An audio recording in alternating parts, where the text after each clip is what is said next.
அனைவருக்கும் வணக்கம். இந்த பதிவு யாருக்குன்னு பார்த்தீங்கன்னா பிக் பாஸ் ஜூலிக்கு தான். ஜூலி யார்? ஜல்லிக்கட்டில் ஒரு பீட்டாவுடைய அமைப்பு ஜல்லிக்கட்டை தடையே பண்ணியிருந்தது.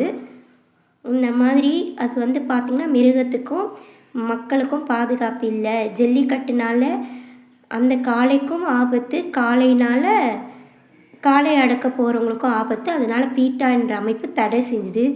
எங்கள் பாரம்பரியம், எங்களுடைய பழக்க வழக்கம் எங்களால் விட்டு கொடுக்க முடியாதுன்னு மெரினால எல்லாரும் சேர்ந்து போராடினாங்க.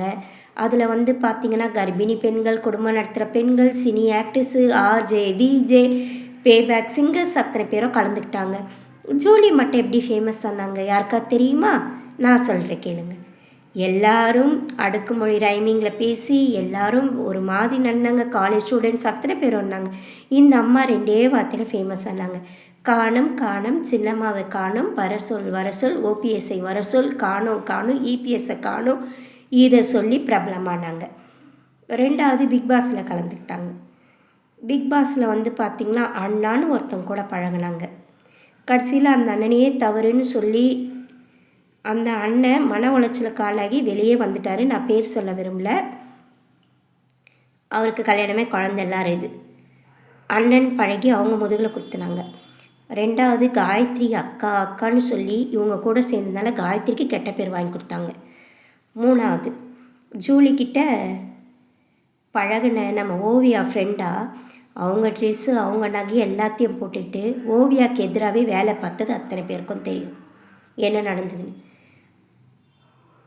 முதல் பிக் பாஸில் குறும்படம் போட்டதே நம்ம ஜூலிக்காக. பிக் பாஸ் ஜூலிக்காக தான் அந்த குறும்படமே ஃபஸ்ட்டு போட்டது. இப்படியாப்பட்ட இருக்கிறவங்க எப்படிங்க விஜய் அண்ணனை பற்றி தப்பாக பேசலாம்?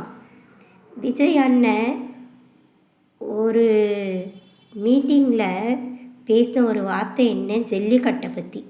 அதில் அவர் என்ன சொல்லியிருக்காருன்னா ஜல்லிக்கட்டு காளைன்னு. அதில் என்ன அர்த்தம்னா ஜல்லிக்கட்டை காளை மாதிரி நான் சீக்கிரம் அடக்க முடியாது, நான் அரசியலுக்கு பின்வாங்க மாட்டேன்றது அர்த்தம்.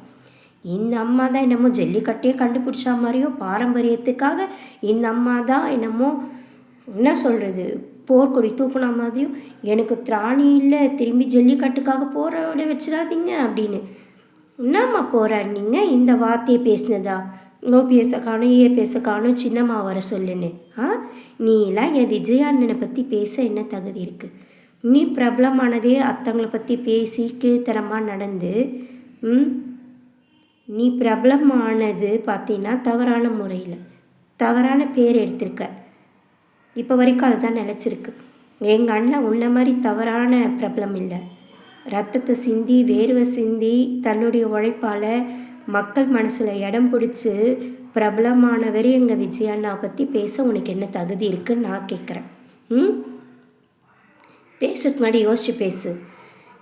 நீ மற்றவங்கள பற்றி குறைவாக பேசி இழிவாக பேசி ஏமாற்றி ஃபேக்குன்னு பேர் எடுத்து தவறான முன்னுதாரணத்தில் இருக்கிற நீ என் விஜய் அண்ணனை பற்றி பேச தகுதியே கிடையாது. பொண்ணா லட்சணமாக அடக்க உடக்கமாக இரு, நல்லது. தேவையில்லாமல் பற்றி பேசினேன்னா எல்லாரும் உன்னை இப்போது பிக் பாஸ் நீ எப்படி இருந்தன்றதுலேருந்து எல்லாத்தையும் எடுத்து போட்டுருக்காங்க. நீ ஜல்லிக்கட்டில் என்னென்ன பேசினன்றது எல்லாத்தையும் எடுத்து போடுவாங்க. உனக்கு தான் அசிங்கம். நாங்கள்லாம் எப்படி தெரியுமா நல்லதுக்கு குரல் கொடுக்குறவங்க. இப்போ நான்லாம் 4 பேருக்கு தெரிஞ்சாலும் நல்ல விதமாக தெரிவேன். நீ அதே 4 கோடி மக்களுக்கு தெரிஞ்சாலும் கேவலமான செயலில் தெரிஞ்சிருக்க. முதல் குறும்படம் போட்டது உனக்கு. இது உனக்கு அசிங்கமாக இல்லை? நீலாம் என் விஜய் அண்ணனை பற்றி பேச என்ன தகுதி இருக்குது? வாயை மூடிக்கிட்டு இரு, அசிங்கப்பட்டு போயிடுவேன். உழைப்பால் வந்த பிரபலமானவர் அவர் எங்கே? மற்றவங்கள ஏமாற்றி மற்றவங்கள தரைக்குறைவாக பேசி கேவலமாக நடந்து நீ ஒரு கேவலமான முன்னுதாரணமாக இருக்கிற நீ எப்படி பேசலாம்? உனக்கு என்ன தகுதி இருக்குது? இதை நான் ஜூலியை வன்மையாக கண்டித்து போடுற வீடியோ. நன்றி, வணக்கம்.